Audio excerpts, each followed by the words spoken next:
I actually named this lens universal because it's actually universal to everything you might do and everything you might want to do.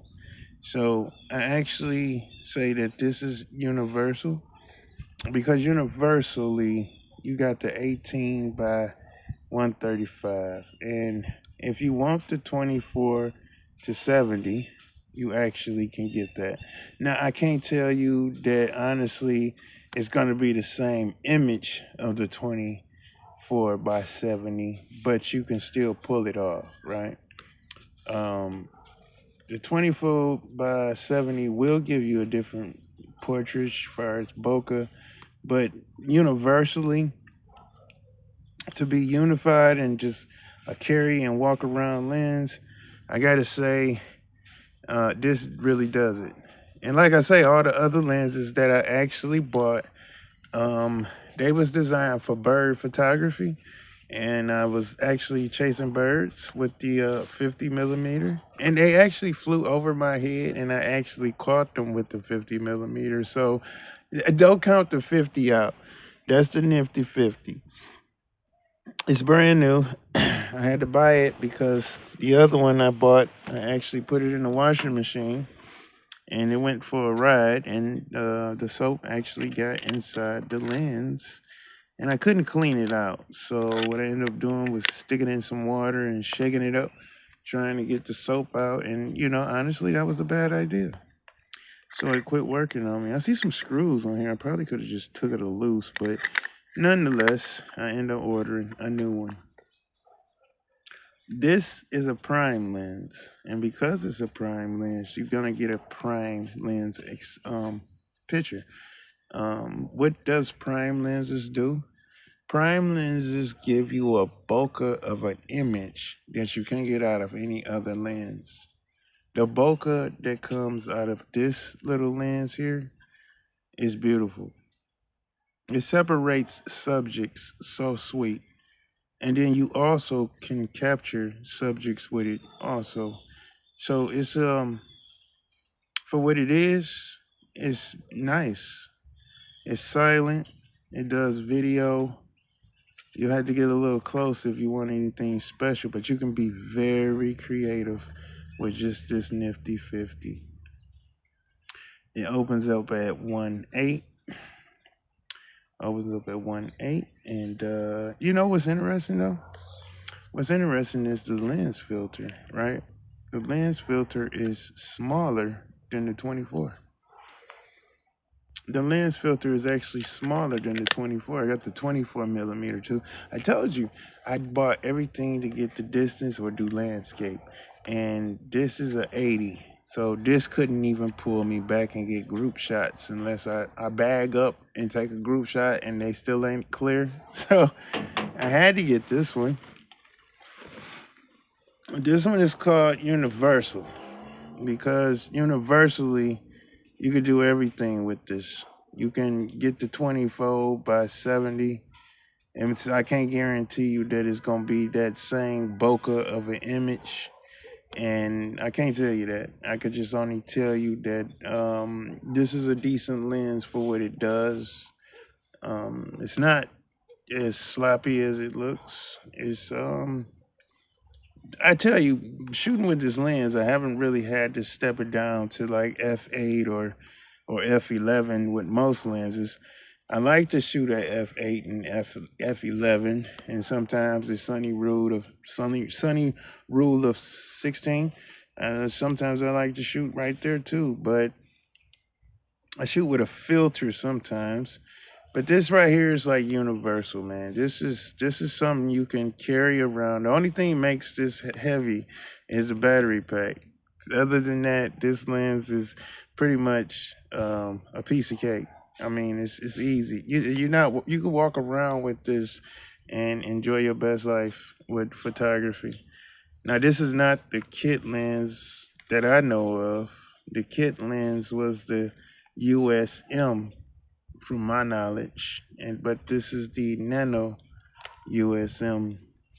I tracked when it came out, but when you bought the 80D, they would sell you the USM version of this lens. Now it is smaller.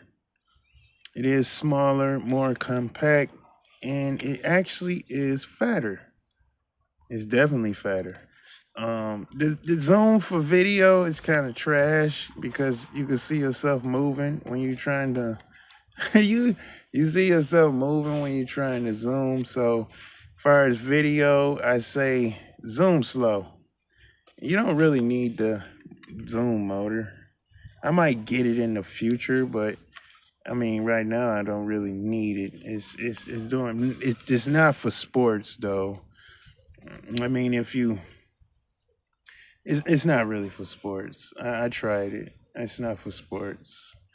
It's too wide, and by the time you zoom in, you've been and missed your shot. I tell you what is great for sports, Hercules. Now Hercules, I know it's not the Ill Mount Alliance lens, but Hercules does do sport. This big baby right here, Hercules, yeah, Hercules do sports. When I pull Hercules out, man, you gotta walk around this thing like it's a Uzi, because Hercules don't play.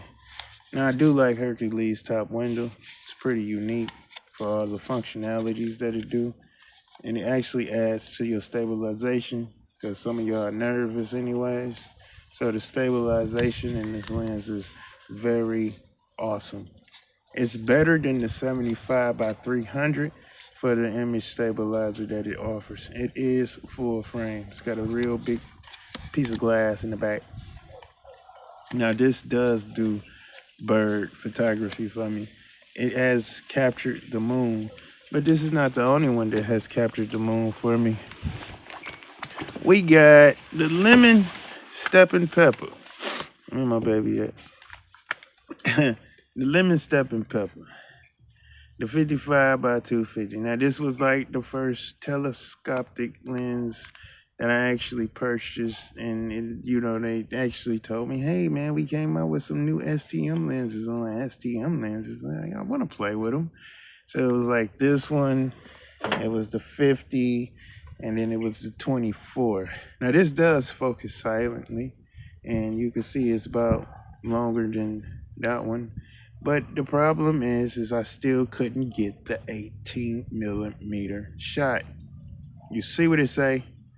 It say 50 by 250. So that whole entire idea of getting the 18 millimeter shot went out the window, even when I bought this. It went out the window. So, trying to get that shot, boy, I tell you, it was crazy. But I end up playing with cinema lenses. I didn't know a cinema lens would take such a marvelous picture. Now this is a prime cinema lens, so the bokeh you actually get out of this is almost better than the 50 millimeter. But the problem with this lens is full frame and it's closer to anything I wanted it to be. So once again, I just lost out on the 18 millimeter shot. But I like the clicks on this though. This is your aperture, right? And you can get, well, it's called T-stops, but for the sake of people not knowing, we'll just say aperture. It's got an aperture ring, right? And I never say shoot it wide open. Do not shoot it wide open. It's trash. It's really trash at 1.4. But if you put it on 2.8, 2.8 and everything above 2.8 is perfect. So you can actually get a nice picture at 2.8, at 4.